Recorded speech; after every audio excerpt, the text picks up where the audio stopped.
इस प्रकार उद्धव जी ने गोपियों को उनके प्रियतम का संदेश सुनाया।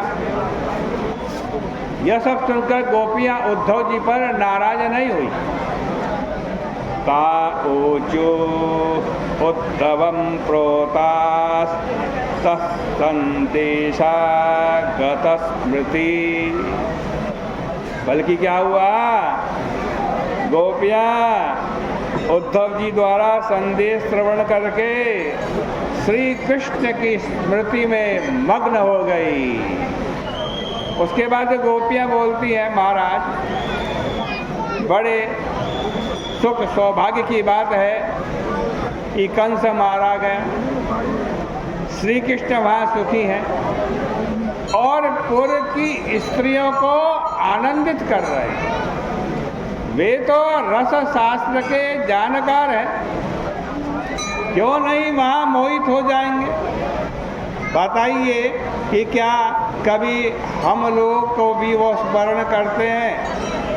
क्या उस रास लीला का उनको कभी स्मरण आता है? बतलाइए, क्या कभी वो यहाँ आएंगे?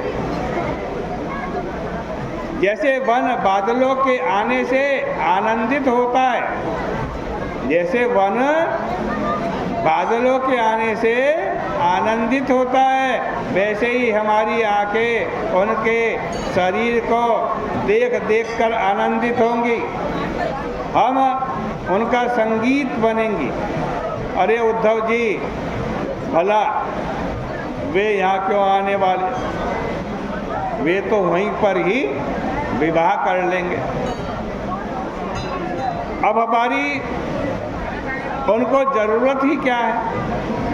हमारी तो निराशा ही सबसे बढ़िया है बाबा। परंतु यह जानते हुए भी आशा नहीं छूटती। देखो, जब तक मिलन की आशा रहती है तब तक करुण रस का उदय नहीं होता और विप्रलंभात्मक श्रृंगार ही रहता। गोपियों के जीवन में करुण रस नहीं है, श्रृंगार रस है, क्योंकि उनके मन में मिलन की आशा बनी हुई है।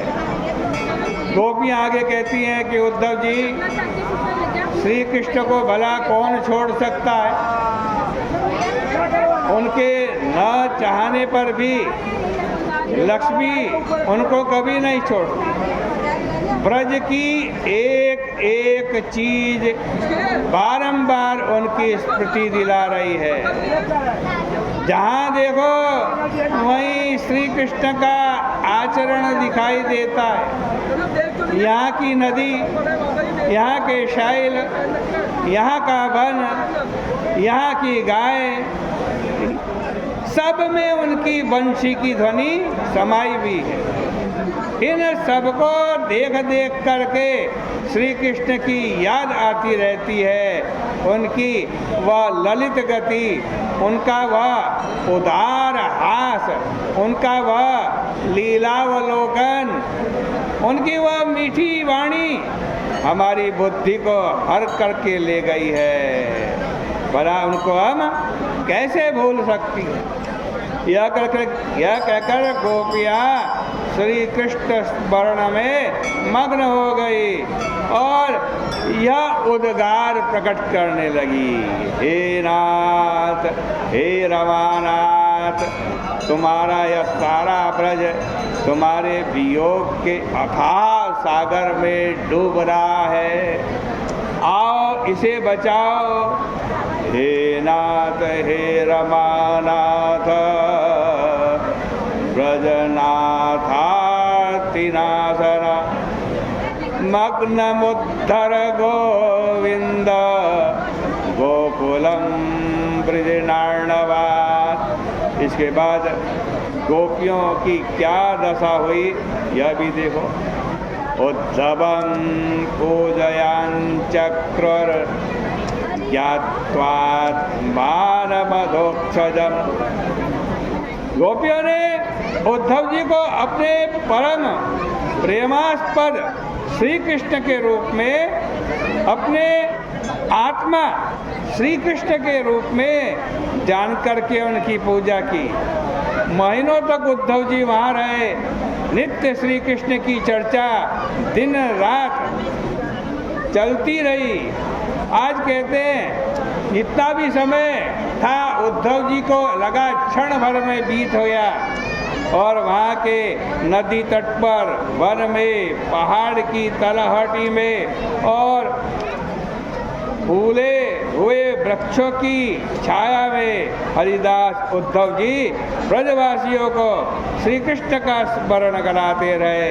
कृष्णम संस्मारयन रेभे हरिदासो ब्रजौ कसम। इस प्रकार से उद्धव जी जो हैं गोपियों के साथ रहते हैं, आए थे निर्गुण ब्रह्म का ज्ञान देने के लिए, परंतु स्वयं सगुण साकार पर ब्रह्म परमात्मा श्री कृष्ण के भक्त बन गए।